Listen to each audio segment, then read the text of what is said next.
most Americans don't realize, I don't think, that U.S. companies doing business in China are required to have joint venture agreements. That's been around since 2017 or 18, I believe.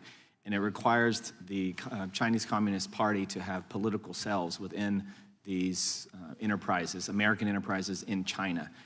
In the last few weeks, it has come to my attention that they've taken that up a notch and actually gone further, the Chinese have, and said that not only must they be present and have access, but they now control these American businesses. So they're, in essence, nationalizing American enterprises in China.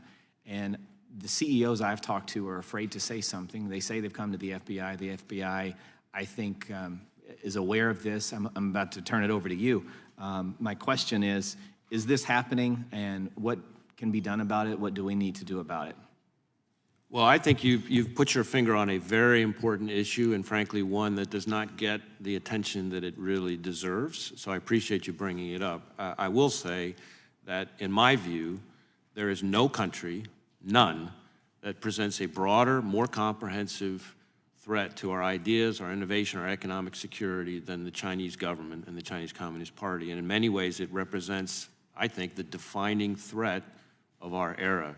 And when it comes specifically to the business community, while there's no law against joint ventures, the problem that we have is that the Chinese government all too often has exploited those joint ventures to then use them as ways to get improper access to companies' secrets and information. Do you find that they have stepped it up, though, to where they are, in essence, nationalizing U.S. companies quietly?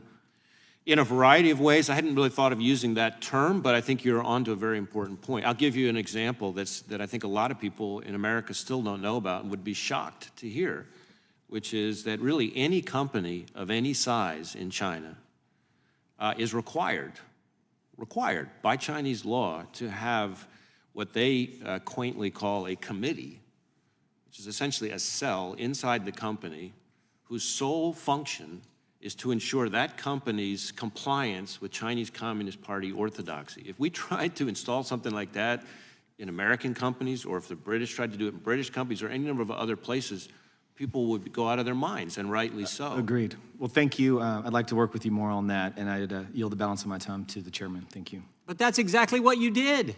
And the judge said it last week.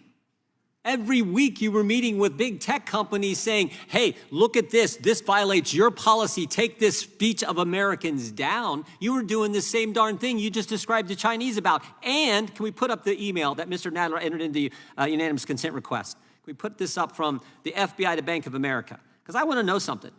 This is the full email. Go to the bullet point where it says, any historical purchase going back 6 months generally for weapons-related vendor purchase. You see that, Director? You see that bullet point? The one that says any in all caps, that bullet point? This is the email.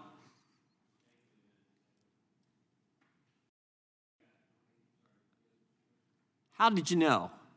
How would you know if it's a firearm purchase? How is the FBI going to know this? Put your mic on, please. I'm sorry. I'm not going to start engaging on specific correspondence. I don't have the whole string here. As I've said before, my understanding is that our engagement with Bank of America was lawful, but that we also took steps, as we discussed in our earlier exchange. Well, if it's lawful, why'd you take steps not to use the material? You can't have it both ways. I disagree with that, actually. Really? There are plenty of things that we lawfully can do that we decide are better not to do, and that's my understanding is what happened here. Wow. Wow.